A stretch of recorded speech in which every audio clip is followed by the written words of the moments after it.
Hi guys, Laura Smith here from SLP Mommy of Apraxia, and I wanted to talk to you today about a conversation I had with another speech language pathologist, and we were remarking that when we were students or young clinicians, there's this idea out there that you can't do any harm.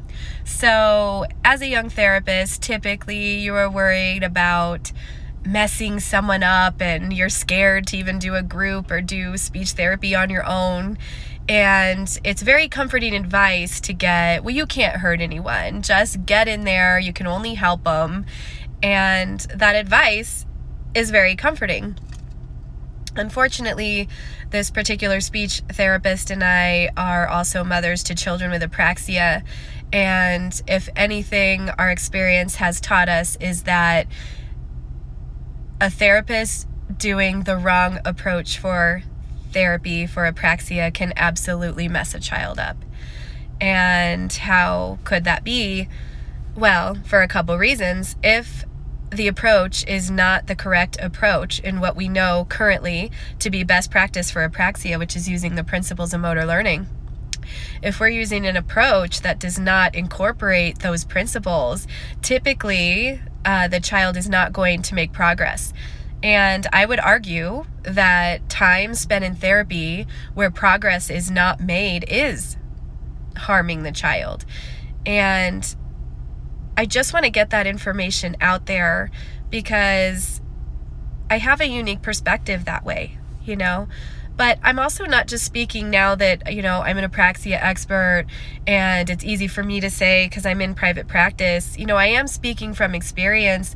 When I was brand new in the schools and it was my first year, a boy who was nonverbal showed up on my caseload with a diagnosed phonological disorder, which I'm not sure how because he was not speaking. He was pre-verbal. And he had goals that were phonological in nature.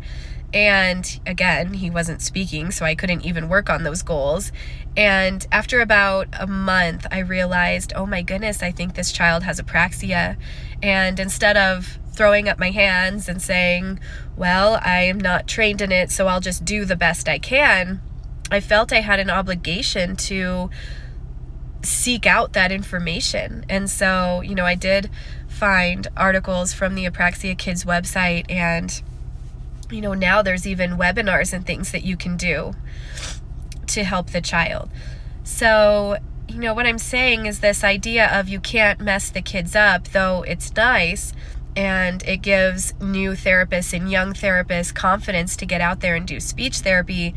We do need to know that you can do harm. And again, a year spent in the wrong speech treatment approach with little to no progress made is harming the child, because we know that children's brains have more neuroplasticity when they're younger, and the sooner that you can get in there and use these principles, the better prognosis, the better treatment outcome.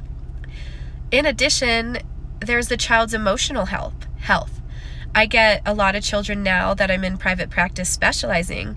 A lot of times people come to me after they've already been through a speech therapist or 2 or 3 and no progress has been made, and they're coming to me hoping that I can help the child. And I am a lot of times dealing with a child who has low self-esteem now.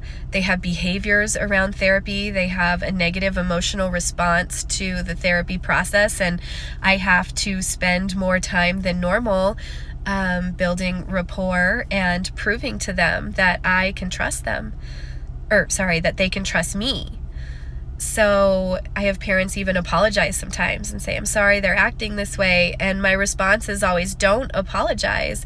Why should the child trust me? They've been in therapy for over a year with this speech therapist or that speech therapist, and they didn't make any progress. I have to prove to them that I can help them. So at the end of the day, I'm always about awareness. That's what it's about. It's not to disparage anyone. It's never to shame anyone. It really is, these kids with apraxia deserve the best treatment approach a speech therapist has to offer. And if we don't have the right tool, we have an obligation to seek it out, take a webinar, consult with colleagues, email colleagues. You know, a lot of times it's not feasible to get completely trained in apraxia, and I understand that, but there's got to be a different way than what we're doing. And to know that a child with apraxia, you know, there's so many different things that I see. I just had a kid come to me the other day, and he's 4.5. He has 5 words, and he's been in speech therapy 1 day a week for AAC, which is using a device to help him speak.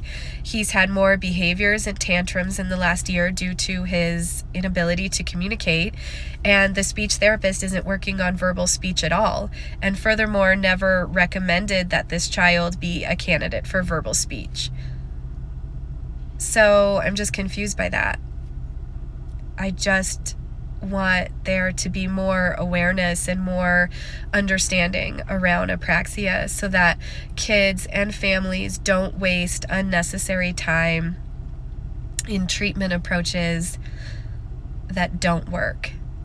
So that's my message today. Thank you.